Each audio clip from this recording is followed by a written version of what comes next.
Hello, everybody, and welcome to our weekly class. And today we have a very exciting topic on foreclosures.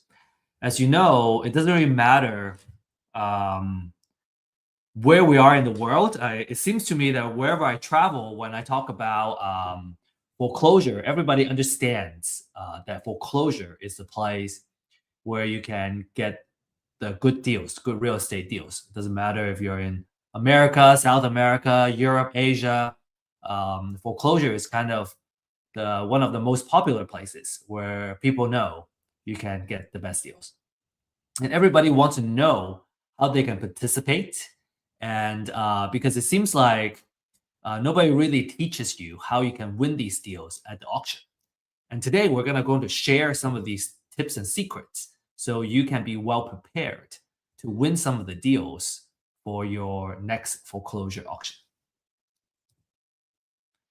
And indeed, the foreclosure auction is a great place to get good deals. Typically you get a 50 to 75% off of the market value.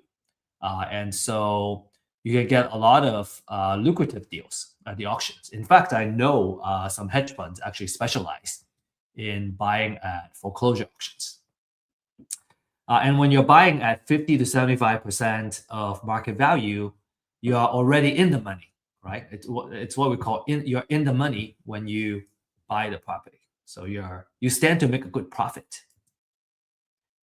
Now let's take a look at this video that I took recently at a foreclosure auction just a few months ago. And just without, kind of really going into details of what's going on, let's just watch the video and let's see what you can get out.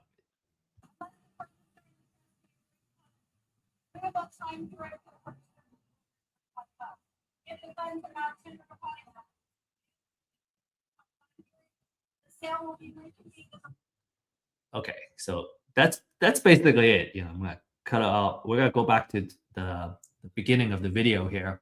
Now, on the surface level, right? This is what's going on. Number one, it's quite loud and it's hard to hear the person that's talking. This lady. The second thing is that it's a little bit chaotic, but there is order to this chaos, right? So everyone seems to know what they're doing. And there's actually a lot more going on, as you can kind of see, kind of further into, kind of beyond this group of folks. There's more people over there. So what's going on, right? There's a lot of stuff going on. And at the end of this class, right, after we go over these top 10 tips, we're gonna revisit this video, and you're gonna be able to see and kind of break down everything that's going on in this video and what everyone's doing. All right, so sounds like a good deal. And then another kind of natural question is, within, being a part of this foreclosure auction, how do I win these deals? And what are some of the risks and how can I minimize the risk, right? So we want to be very cognizant of the risk that we'll be getting into if we participate in these auctions. And our promise to you is that at the end of this webinar, you'll understand how you can win deals while minimizing your risk, right? There are things you can do to minimize the risk. And this class is for new investors that are looking for knowledge to get started, right? Start buying properties. Or if you're an experienced investor and you're not familiar with foreclosure auctions, this would be a good place too. A lot of what I find is that a lot of investors, even if you have acquired a whole portfolio of properties, maybe they don't even need to participate in the auction to acquire these deals. There are different venues and channels where you can source great deals. If you want to add the foreclosure as one of the channels where you can source deals, this is certainly one place where you can gain that knowledge. From an exit strategy standpoint, all right, it's good for wholesale, fix and flip, or buy and hold at a big discount. And I have found that, when I have the habit of turning off notification, it really helps me focus, and that's how I can get the most out of an important class like this. And also, feel free to use the chat to introduce yourself, share your contact information, and where you live and all that. Who knows? Maybe you'll be able to connect with somebody who is also participating in this class that are in the same area, and make an effort to connect and set up a meeting after the class. This is important because over the years, we have found that people who network in the same class tend to end up kind of pulling the resources together and partner up together. Either partner up on a deal together or helping each other in their businesses. So make sure you really take advantage of everything that this class has to offer, all the tools that are in front of you. Be present and make the most out of it. Make quality connections. And disclaimer: this class is for education purposes only, and we don't offer investment, financial, or legal advice. Just some quick words about myself as a speaker, and I'm an executive partner of Real Estate IQ. And over the years of building the company, I have acquired, kind of picked up a lot of skill sets, such as marketing and using data to come up with intelligence augmentation, and so on and so forth. So if any of these kind of topics is interesting to you, I'm very passionate about talking about some of these. And my background is in science and engineering, so a very technical background. And I was always interested in real estate, and I was very intrigued initially about the passive nature of being a landlord. Now, if you're a landlord, you may argue, "Oh, well, I have tenants and toilets. There's a lot of things I gotta worry about. It's not a fully passive role." But at the same time, when you are a landlord and you got an asset that's producing and making money for you, it's real estate as an asset is making money even when you're sleeping. And that's even also before I learned about the wealth building techniques in real estate, which makes it even more attractive as a kind of vehicle to not just make money but to also build wealth. And so, really awesome, I guess, place for us to be here and learn about real estate investments and how we can kind of build generational wealth for our family, right? Now, the struggle I have found is that number one, it was hard to get the knowledge we need in real estate investments. It's kind of, hard to find, right? The schools they don't teach you, and then it's also hard to find the good information and data for us to do the outreach and find the deals. And then third is that it was difficult to connect with the right mentors and entrepreneurs to help us grow our business. And so those are the three main struggles we saw. And that's why we established Real Estate IQ, really to solve these problems. One is to offer webinars and classes to offer the knowledge. We really believe that education is the ultimate equalizer, and that's what empowers us to kind of rise up to the level that we aspire to be in. And we also offer distressed seller data to help you find and win the deals. And finally, we offer mentorship and a deal makers community, right? Basically, a support system that you need in order to succeed. I find it very difficult myself to do deals by myself. Just when I was starting out, it's very hard to know everything that we need to know to kind of participate in a deal and expect to do very well. I find it much more comfortable to work with someone who already has the experience, and then we are kind of either sharing resources or I bring something to the table, and we kind of achieve that success together. I find it a lot easier. Now, without further ado, we're gonna go straight into now the content that we have prepared for you. So we're gonna kind of really get started and talk about these 10 deal winning tips. Okay.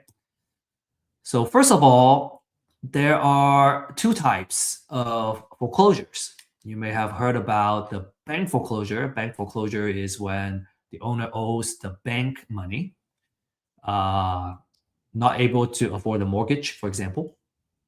And then the other one is the tax foreclosure, in which case the owner owes the government taxes, and the government has the right after an amount of time to then put the house in a tax foreclosure. And there's some nuances. We're going to go into that a little bit. Now, each county is a little bit different when it comes to where the foreclosure takes place. So, where and when the foreclosure takes place. So, make sure you do your research. In Texas, for example, foreclosure auctions take place on the first Tuesday of every month, and we call it Super Tuesday or the Tuesday auction. If you're in Florida, it's auctioned on a weekly basis, as another example. So make sure you do your research on your local county. And let's talk about the bank foreclosures, right? Bank foreclosures happen when an owner stops paying their mortgage.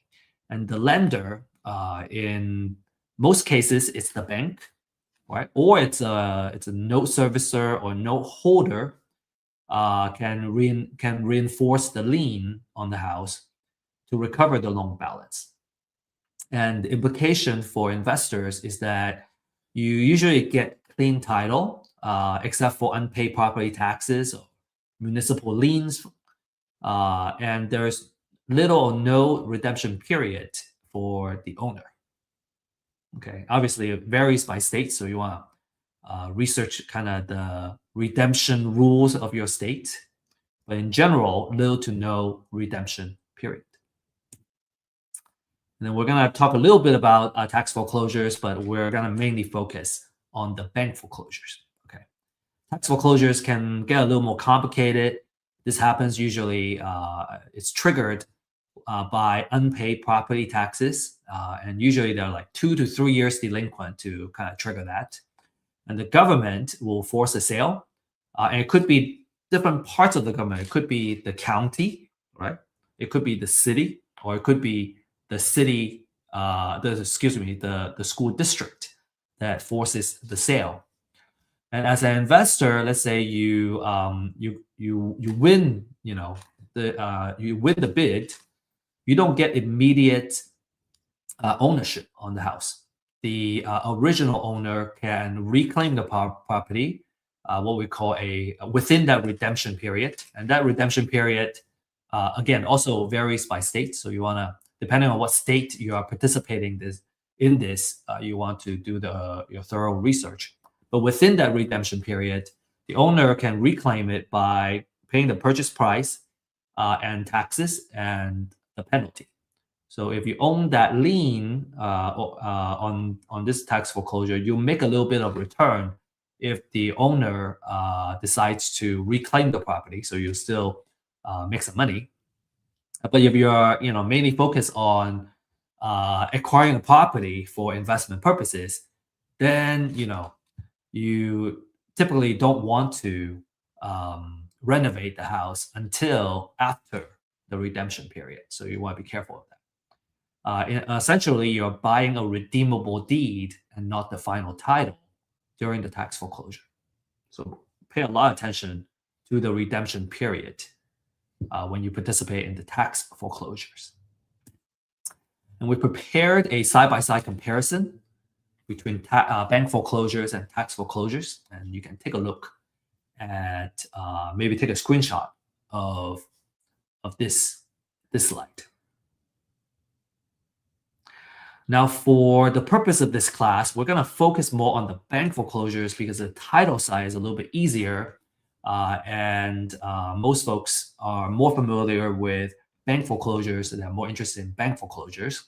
Tax foreclosure is more or less a specialty within the real estate investment world, and if you're interested in tax foreclosures, it can be very lucrative as well. In fact, I I know some folks have done very well with tax foreclosures. And if you're really interested in that, I suggest that you seek out the right classes and education to really go deep in that before you really start participating in these tax foreclosures. Right? Really know what you're getting into, understand all that, understand the risk and the process and the know-how, right, before you jump into it. Anyway, bank foreclosure is what we're going to focus on here. Now, the second tip is that in order to bid, you need to first register as a bidder.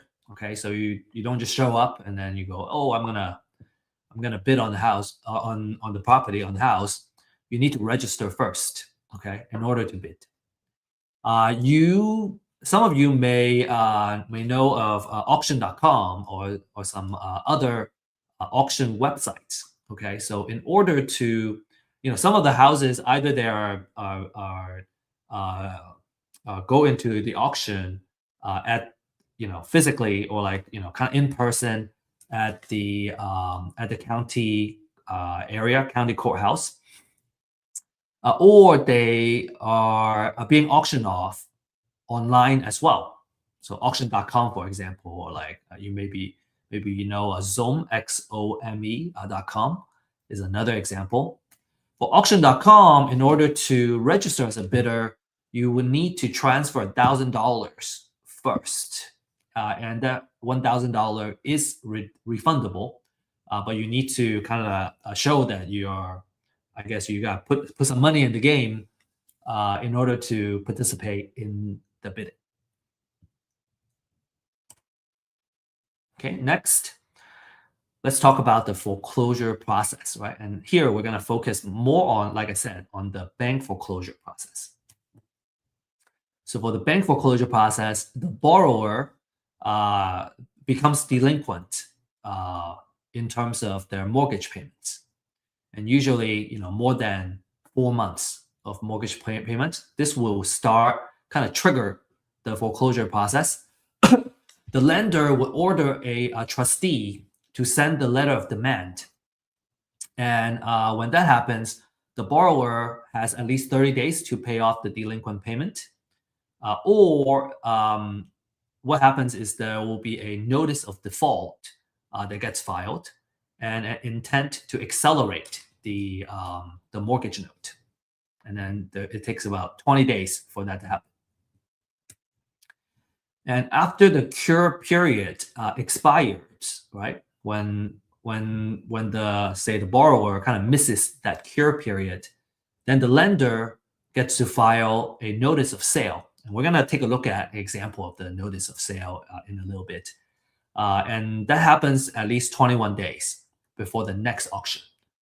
So, as an example, so let's say our upcoming auction is on the 2nd of the month, for example, and today is the 15th. Again, I'm making an example, and that's less than 21 days away. So it's not going to go into the auction in the upcoming auction, but it's gonna go into the next month's auction. So that's what the at least 21 days. If the upcoming auction date is less than 21 days, then it's not gonna go into this upcoming auction, but the one next coming up next.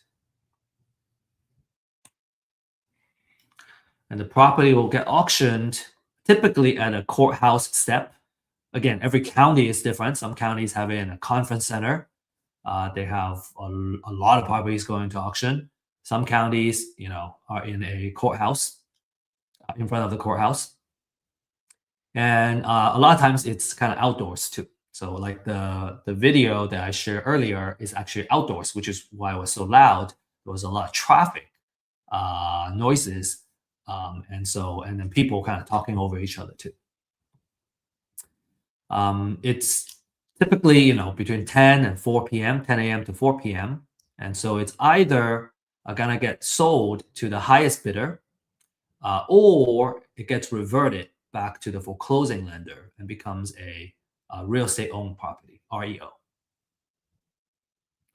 Now, so why the either or, right? So typically, a lender has a minimum amount that they would specify. So if the bids are so, let's say the minimum amount is 100,000.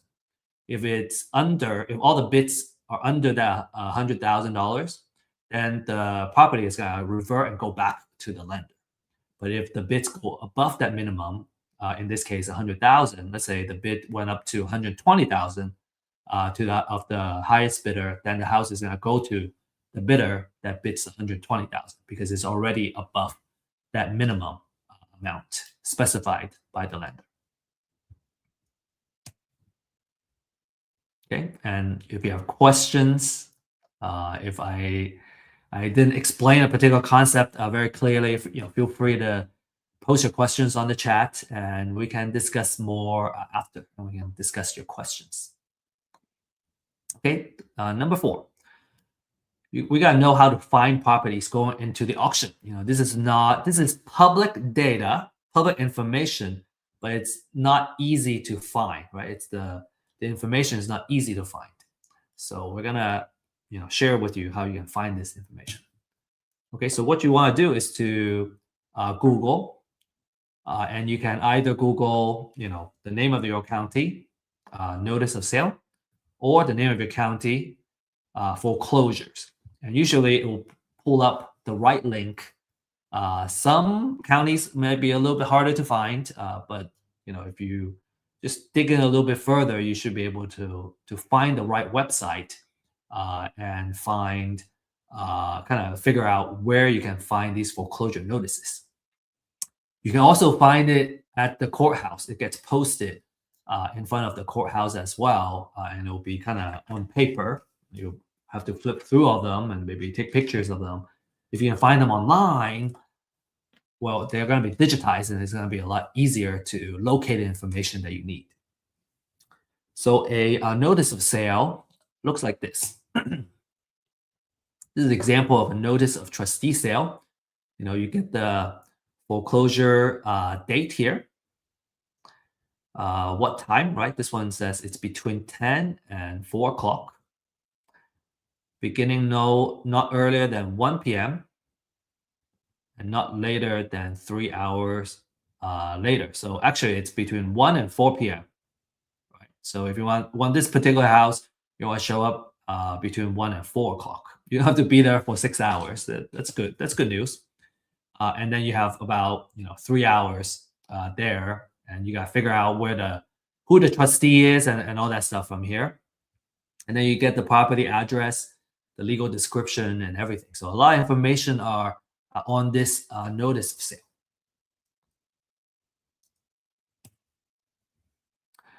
Now, if you're fortunate, if you're lucky, there may be companies in your local area that provide these foreclosure lists, right? They sell these. If that is the case, then the question is, should you pull the information yourself, or should you buy, right? Do we DIY or do we buy? Here are the kind of average monthly filings in different metro area. And if you're in a metro that are not listed here, we can cover those as well. We have a service called customized lease mining services that we go into the metro that you request, and we can pull this information for you. We can mine this information. Now, as you can see, we're talking about hundreds at least, right? For a lot of these metro area, up to 1,000, couple thousand for the bigger metro. And so there are so many filings that it's usually not recommended to do it by yourself. It just takes too much work. It takes too much time. As an entrepreneur, I would say if I spend a lot of my time mining the information, then it's taking my time away from doing the actual due diligence and kind of figuring out what the right amount it is that I need to bid on the property, which is a better kind of use of my time. All of doing this is kind of, low value labor work. It's much easier to outsource it. I have learned how to do it myself, just so I know how the work gets done, and I appreciate, the people that are doing the work, and I can kind of know how well the work is done. But after I learn how it's done, I usually don't do it because it's such a low value work. Like if I'm gonna spend 1 or 2 hours every day on this particular effort, man, I'm gonna end up doing all that, just researching and getting the information. Well, it doesn't really get me to point B, which is being able to bid on the property. So it's much easier for me to hire somebody to do all this research, and then I can do the actual intelligent work, which is the due diligence and the research it requires to come up with the right offer and the maximum bid that I would bid on any property, so I don't lose money. Okay, I hope that makes sense. Okay, make sure you focus your time on high value activities. Uh, some examples of high value activity is lead generation, marketing, due diligence, contacting distressed sellers, for example. So here are some key elements, right? Speaking of, purchasing, if we're gonna buy a list, like what does a quality list look like? So these are a couple of quality information. From a property information standpoint, you want to know who you want to really important is to know the trustee who's gonna be auctioning off the property. Actually, I'm gonna be sharing that as one of the tips later on. All right, you want to know the trustee. And then you want to know the property information, right? Sometimes having the address. You know what's weird with these foreclosure filings is that not every property's address is on the filing. Sometimes it's just a legal description. So you have to go and research and figure out what the address is and what the zip code is. Sometimes I want to only focus on a particular zip code or a particular city because that's the area that I want to focus on purchasing deals on, and it's much easier if that work is already done and then I just focus on the filtering, right, and focusing my attention on the deals that I want to bid on. Subdivision, legal description, and the characteristic of the property, like bedroom, bathroom, square footage. And then some of this financial information is interesting too because it kind of gives you the insight on the property and what's going on with it. As an example, if the house was recently purchased and they still have a very high unpaid balance, I would know that the lender typically would be unwilling to take a loss and accept a low bid. And so typically they would want to, they are willing to take a loss, but not a huge loss. Versus if a house has been, I guess, if a mortgage has been kind of performing for the past, let's say 10, 15 years, and there has been a lot of equity that has built up, number one. And number two, the borrower has been paying quite a bit of interest. That gives the lender more room, more margin to have a lower minimum bid amount, as an example. So some of this financial information is useful. Okay. Number 5, let's talk about our exit strategies, and we're gonna just talk about the top 3 exit strategies, which is wholesale, fix and flip, and buy and hold. And depending on which exit strategy you have, you're gonna come up with a maximum allowable offer. So number 5 and 6 is kind of related, right? Based on your exit strategy, you're gonna have your maximum allowable offer that you can bid for each property.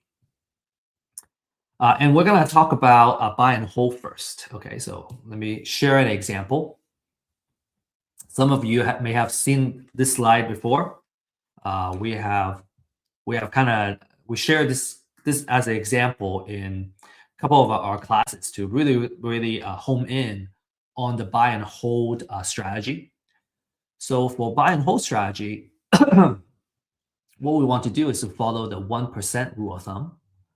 And basically, that 1% says that our monthly rent should be at least 1% of our total overall investment for the property. So if I put in 250,000, I want to make $2,500 a month at least.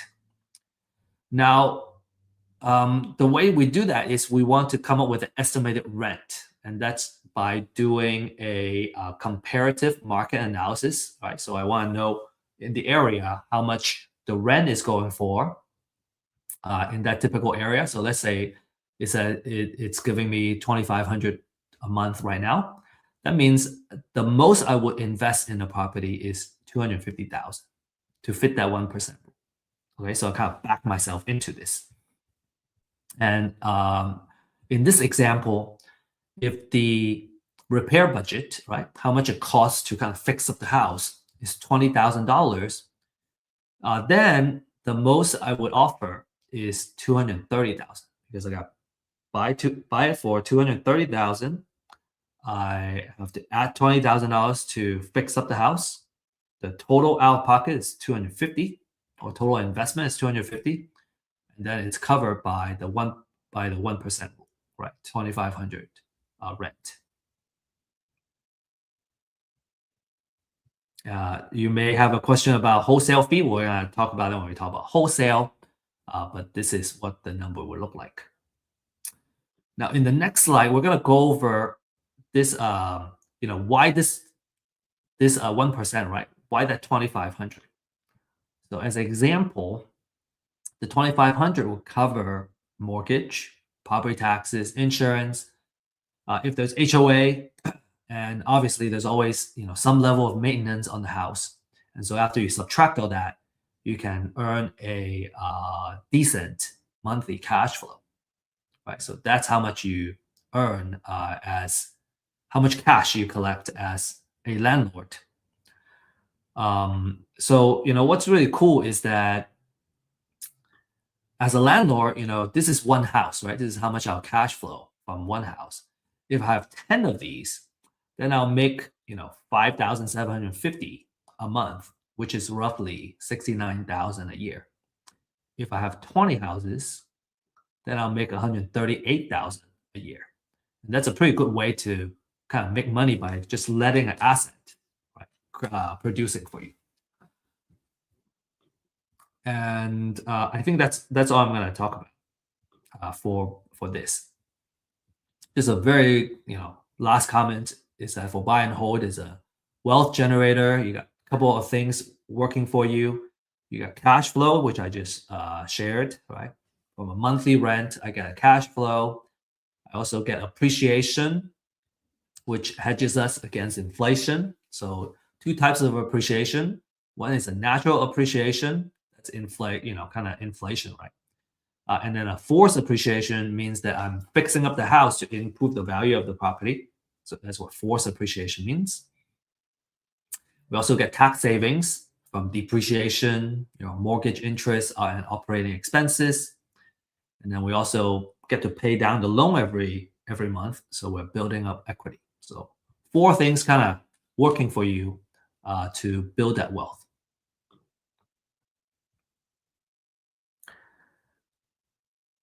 Next, let's talk about fix and flip, right? That's a 70% rule of thumb. And let's talk about how to apply it to fix and flip deals. So in this example, let's say the after repair value, the after repair value is 500,000. So what that is, I gotta run a comparative market analysis, right? Which is figuring out how much the houses around me are selling for in their kind of pristine condition. And let's say in this case, all these houses are telling me that you can sell it for 500,000. Then we do the 70% rule, multiply this by 70%, and we get 350,000. And then if we subtract the repair budget, then we get our distress offer. So again, to kind of go back from the bottom up is that we buy at 280,000, we put $70,000 in it, so the total amount invested is 350,000. Then that's the 70% of what the after repair value is. And for completeness, we're gonna also kind of explain what the 30% is. You may have seen some of these slides in some of our classes. We like really kind of discussing these models, and sometimes repetition is great because it takes several times to really kind of understand the model. And so again, if you have seen these slides, feel free to skip it if you would like, or just kind of keep listening to it, and because maybe just hearing it several times is gonna, I guess, improve the understanding of these different kind of models and how do we come up with this offer. Because the maximum allowable offer as a concept is one of the most important things in real estate investment. It makes sure that you don't lose money, right? By understanding how the money work, how the numbers work. Okay, so let's talk about, okay, if it's a 70% rule, what happened to the other 30%? All right, so we're gonna talk about that 30%, okay? And which part is actually our profit. So as an example, 30% of that 500,000 is $150,000. Now there are closing costs. When we're fixing up the house, we have holding cost and maintenance, right? There is utility fees, right? Utility bills. You have there's an HOA. You gotta pay HOA. You gotta pay taxes. So all kinds of money that you gotta pay to hold the property. And then closing costs includes agent commission and title insurance. Another holding cost is home insurance while you're holding the property. And then you have financial costs, right? So usually when you're buying a property for fix and flip, you are leveraging. You use some kind of hard money or private money leverage.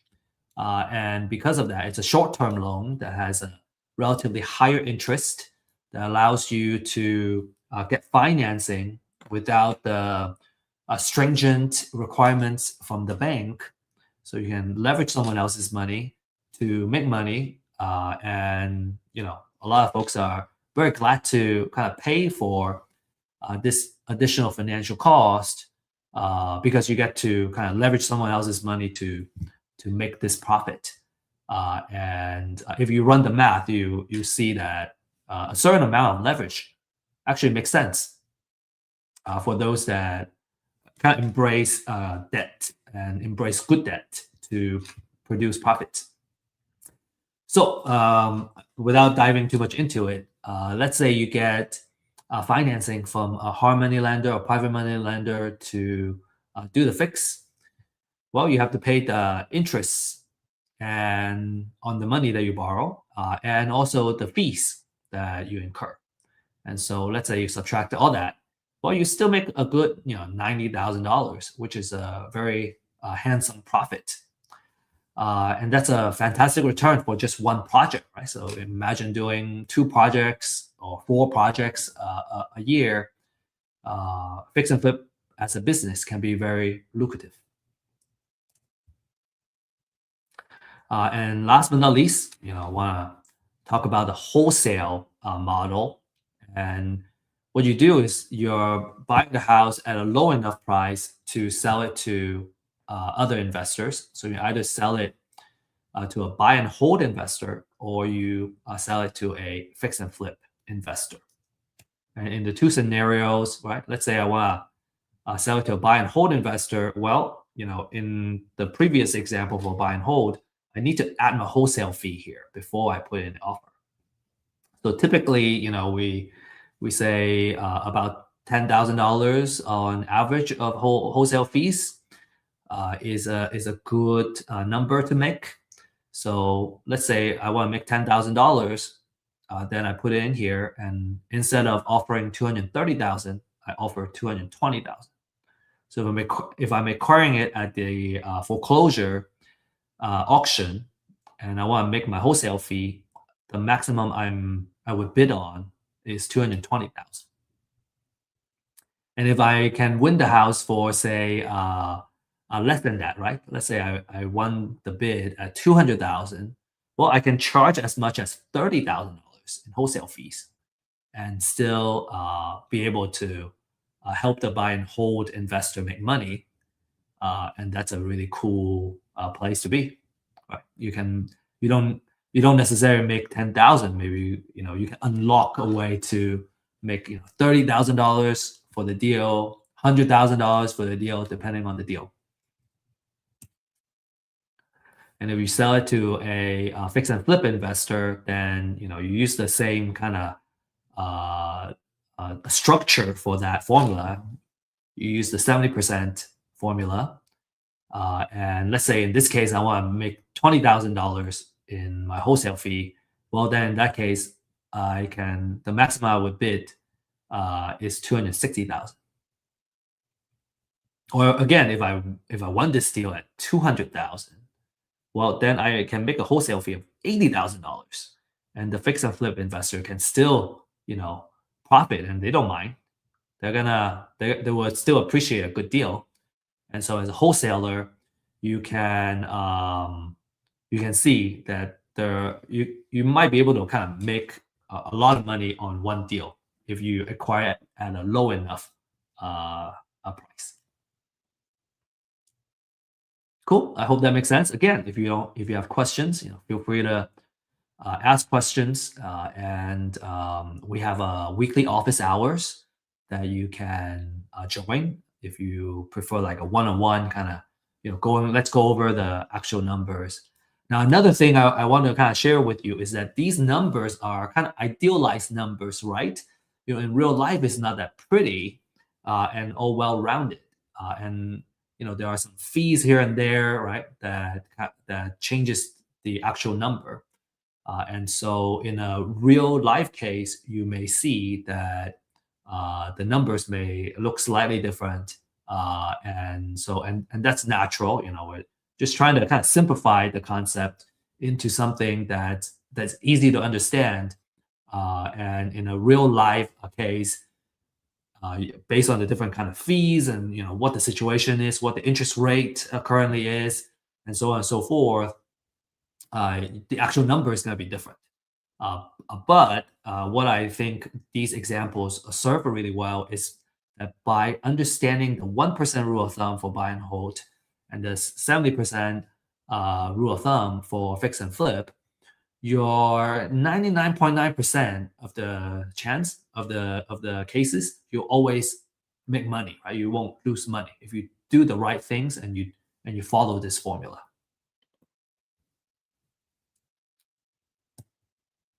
All right. I think we spent enough time on the maximum allowable offer.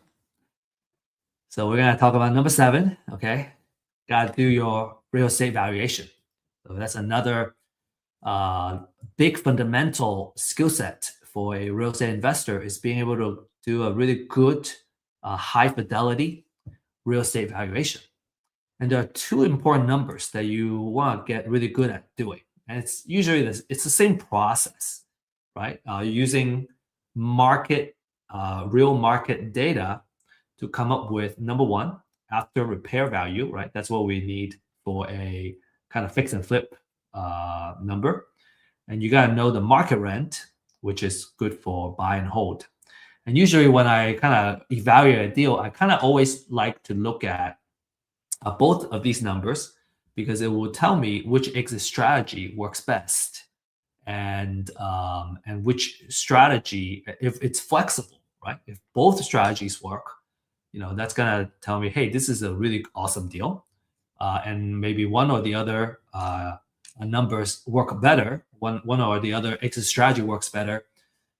Then it will also kind of tell us, okay, this is the way to go.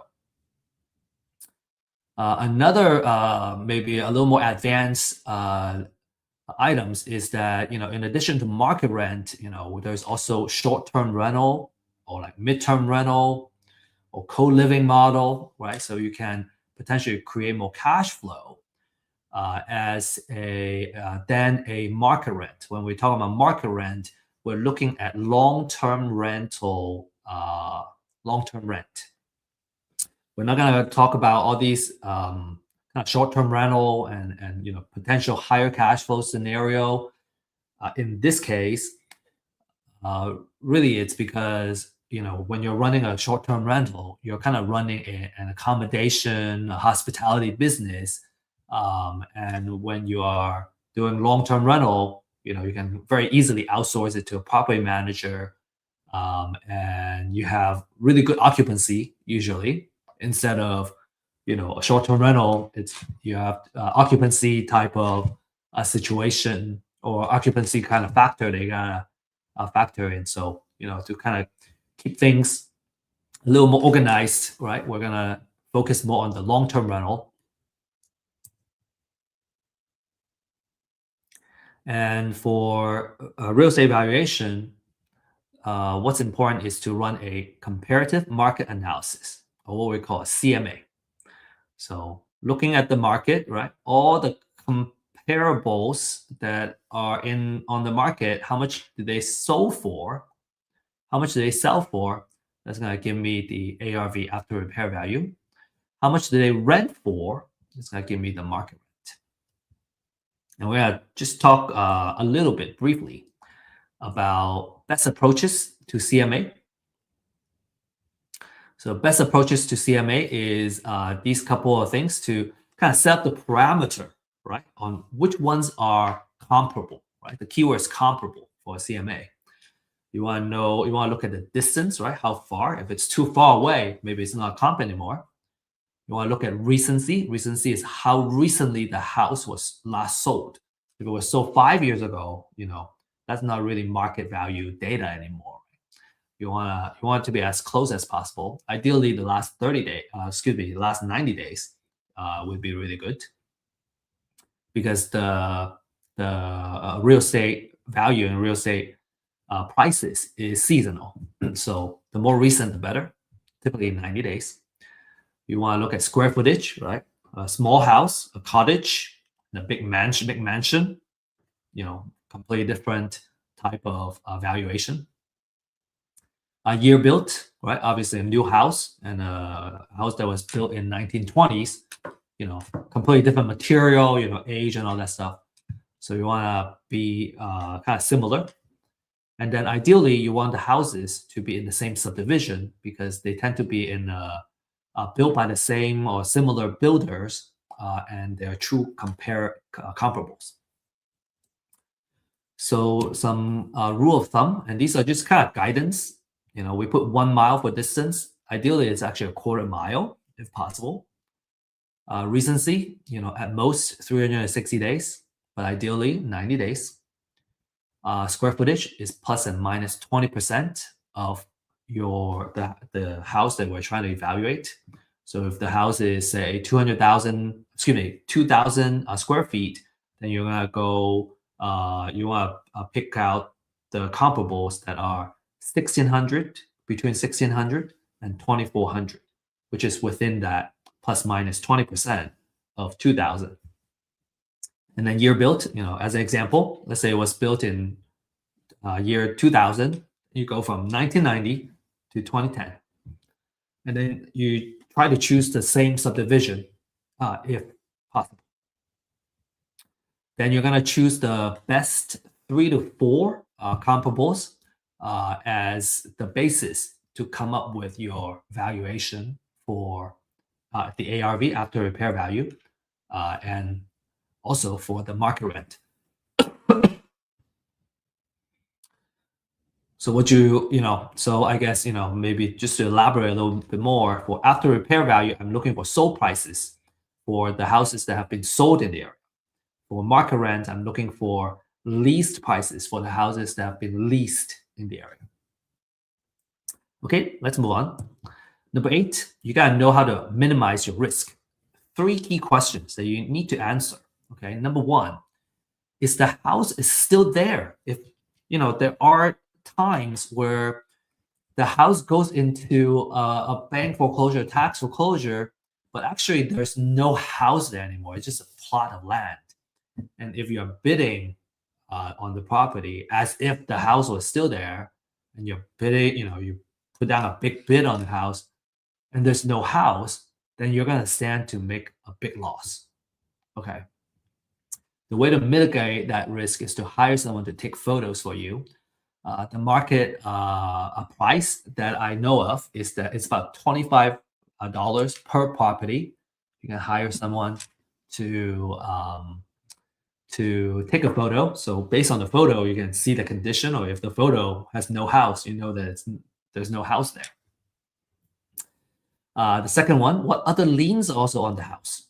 Okay, so some key questions like, is the auction is it auctioning off the primary lien, or is it auctioning a secondary lien, right? Are there IRS liens and property tax liens, more senior liens on the property? So those are the things that you want to know, and you understand the seniority of the liens, so that you would know, if you end up, buying the property, is it now a clear title, or is there senior liens that I got to pay off before I can take title to the house? As we mentioned, municipal liens, right? Tax liens, they are more senior than the bank foreclosure liens. So you want to make sure you do those properly. And the answer to that is called a title research. So the market is kind of going for, I think a title company would charge around $200 on the title research. We offer that title research service for $40 to $75. The reason is that we are really focusing on doing research for the purpose of bidding on foreclosures, and we're not going as steep in terms of going 30-year research on a property per se, because it's not needed for the purpose of foreclosure auctions. So we are pricing it at between 40 to 75 per research. And then number three, how much does it cost to fix the house? So if you have the photos, you can at least kind of see the exterior of what's needed to be done on the house. And this is something that you have to take a risk on, because you can't walk the house and come up with a rehab budget. And so you have to kind of really do some rough estimation on how much it would cost to fix up the house, because remember, the rehab budget is part of your formula for your maximum allowable offer. Okay, so those are the three main questions you really got to answer before you bid on the house. Okay, all right, number 9. We got to know which trustee will be auctioning the property. Because if you really want to participate in the auction of a property, you're going to need to know who the trustee is. Where are they? When they show up, you got to know where they are, because sometimes they just kind of show up, they start auctioning, and maybe there are some auctioneers that are very loud and kind of really try to get as many people to participate as possible. But some trustees, different style, they're just reading off of the disclaimers or whatnot, and you really need to know where they are, and when they show up, you better be there, so you don't miss the chance of bidding on the property. Okay, so that's very important. You want to know what time frame they're gonna get bidded. The property is gonna be auctioning, and who the trustee is, and kind of when they show up, you gotta be there. And number 10, you want to have cashier's check ready, and get them ready and bring them with you. Experienced foreclosure bidders usually come with cashier's checks in different denominations. Okay, they have 50K, 30K, 20K, 10K. I think at least 10K, right? Let's say you have a lot. You still want to have, at most a 10K denomination. As an example, let's say you only have $100,000 in the cashier's check, and the property that you want to bid on turned out to be 70,000. Well, because you don't have, you can't break it up. You have to give them the 100K cashier's check. Well, now you have an extra $30,000, which is the difference. It's stuck with the courthouse, the county, for several weeks before they can get the money back to you. So what that means is now you have $30,000 that have been sitting around not producing for you. So usually for the experienced folks, they have these denominations. So let's say it's 70,000. Well, I got the 20K, I got the 50K, and then now I'm good. I can use the rest to bid on another property if I want. Right? So that's very important. They don't make change at the auction. So some bonus information, I want to give you this, and then we will look at the video. Okay, so the bonus, I want to kind of share the what happens during the auction or like after the auction. So after the auction, after the foreclosure, the borrower may still owe money after the foreclosure. If the total debt owed exceeds the foreclosure, the foreclosure price, the lender may seek a deficiency judgment and go after the borrower. Okay. So borrower may, in this case, they either owe money or they have to declare bankruptcy, right, in order to kind of deal with that. A bank foreclosure wipes out secondary liens, right, second mortgages or junior liens with proper notice, but it doesn't eliminate debt. So these lenders can still go after the borrower. And then federal, state, and local tax liens will survive. And so you need to pay them when you win the bid. So make sure you do the title searches properly. All right, so now let's play this video again. I got this video back, and then we're gonna really talk about a little bit more nuance of what's going on. Okay, so just a 10-second video, I think.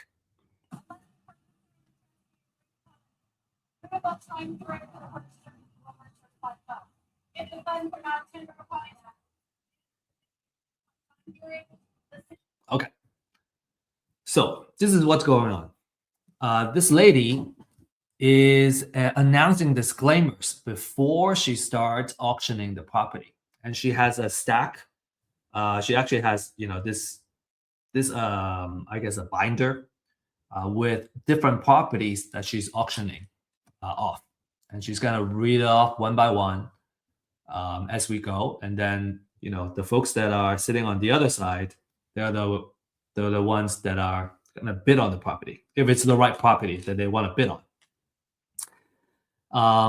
You have this gentleman, Ryan, my friend, has a laptop, right? And he has a spreadsheet here with all the properties that he already did research on, and he knows exactly which deals he's gonna bid on because he already did all the due diligence and everything that he needed.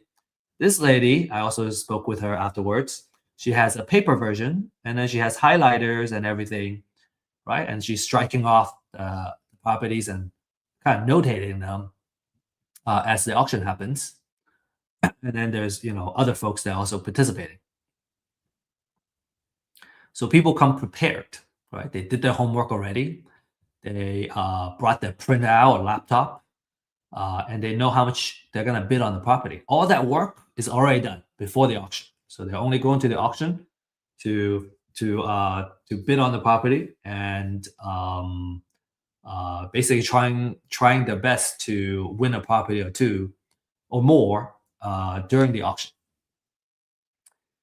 And the auction happens at different spots. You got this one, this spot here. You got a service link auction that's happening over here. And then in the back, you have auction.com. So there are a couple of spots. And then, obviously you also have individual trustees that are just kind of standing there. And once they kind of get started, people will kind of crowd over and try to kind of hear the best they could and making sure that they don't miss on the property they want to bid on.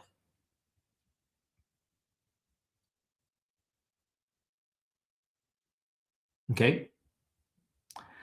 So yeah, so many auctions can happen at the same time too. So you can have three properties being auctioned off at the same time by three different trustees. So it can be pretty chaotic. And if you really want to go and like you want to cover your bases, you want to have several folks that are on your team, on the same team, going in there and bidding on these properties. Okay, cool. So again, if you got questions, find us at our office hours. Find me at our office hours, and we'd love to answer your questions. All right. To recap, we have gone through the foreclosure process. We talked about the different type of foreclosure, and then we talked about how you can find and evaluate deals and all the due diligence that you need to do to minimize your risk, and then all the different things that you need to do in order to participate effectively in a foreclosure auction. So next, you may be wondering how you can get started. So let me just kind of share with you some success cases of our clients, our users. Right, first case, we have a client making $46,500 profit on a deal in Carrollton. He actually is kind enough to share the address of the property as well. And all these are kind of title company escrow printouts that he's able to share. So the second deal, 85,000. Next deal, 88,000, almost 89,000. So there's a lot of profit if you know how to win properties and win deals. There's you can make a great living, and you can also build wealth in the process. A lot of times, our clients will kind of leverage, use these profits to purchase properties to hold and build wealth. So you might be wondering, how do I get started? Okay, so for those of you who are ready to take action, this is what we recommend that you do. Number one is you get a foreclosure list. The more research that's been done, the better. So you can, get firsthand data, exclusive research, and everything that you need to know about the houses that are going into foreclosure. For a limited time, there is a disruptive pricing that I'm sharing here. This price is not going to last a very long time. So, there's a QR code here that you can scan and take advantage of it. And then number two, I highly recommend finding a mentor coach, having that one-on-one attention to walk through how to do these deals. I personally find it extremely useful.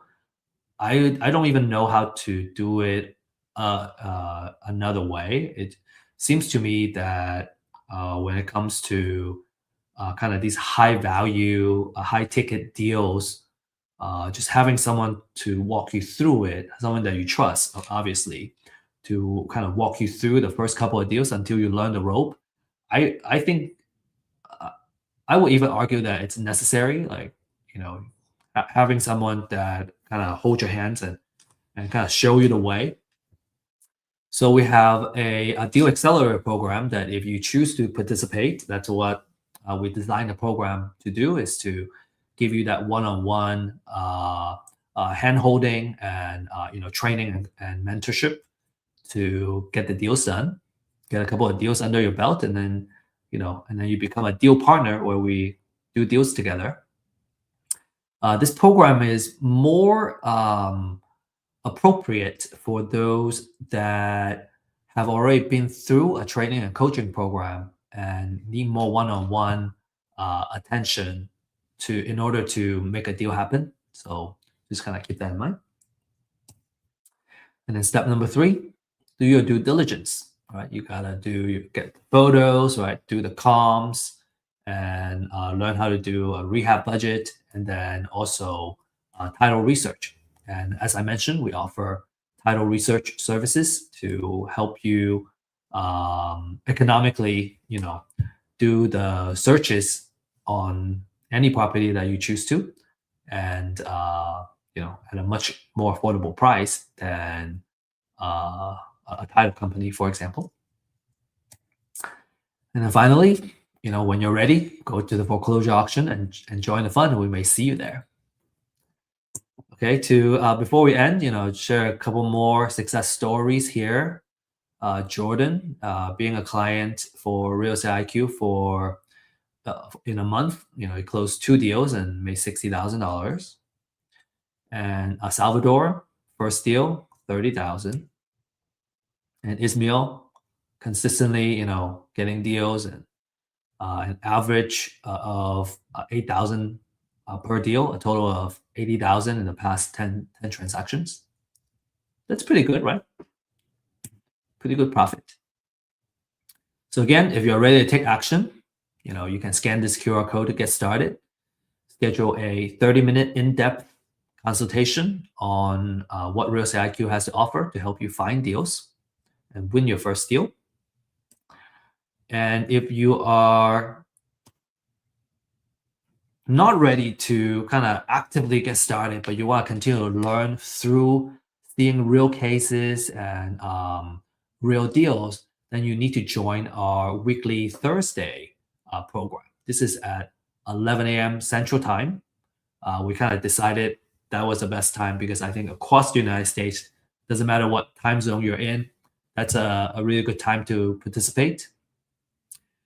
This is a weekly live stream where we follow live deals that we're actively working on, right? We have a purpose of building a real estate portfolio in real life. And some of these deals we're actually offering to our community as well. But we're building this portfolio with a purpose of building wealth. And at first you can participate as an audience to kind of follow the deals and see how the deals are doing. We have about, I think, 10 deals right now that we're actively, in the process of working on or producing a cash flow. And one day, you're going to feel ready to actively participate. And you can either participate by bringing your own deal to our community, or you can work on the deals together with us as partners. So the deals is a big part of this live stream. We feel that by looking at real cases is where we learn the most and learn the fastest, right? Real cases instead of just talking about theory. And then we go over the market update that will impact the real estate investment world. For example, just recently we talked about a legislation change that's going to affect landlords, right? And that just became effective a week ago. And so, those are very helpful for investors that are actively doing business. And then we'll also share wealth building techniques and knowledge. So you can, leverage all this, right? The whole purpose of, real estate is using it to build our wealth and create generational wealth. And so we really hope that this Deal Makers live stream will continue to grow and really kind of bring great value to everybody that participate. And with that said, I want to say best of luck and happy investing. And if you have any questions, feel free to join our events and our office hours. Oh, I forgot to mention, we don't have a slide on the office hour. Our office hour is on Fridays at 9:30 a.m. Central Time. And you can find the link to join the office hours in usually our meetup groups or on our website. So just need to search for those. And if you have any questions, right, on any classes or actual deals, you need someone to kind of evaluate the deals for you, make sure it's a good deal. You need someone to come up with a recommendation of how much you offer on the lead that you're working on, for example. That's how you can leverage our office hours. All right. Now, with that said, I just want to end this session and thank you for joining us. And I hope to see you in our future classes soon.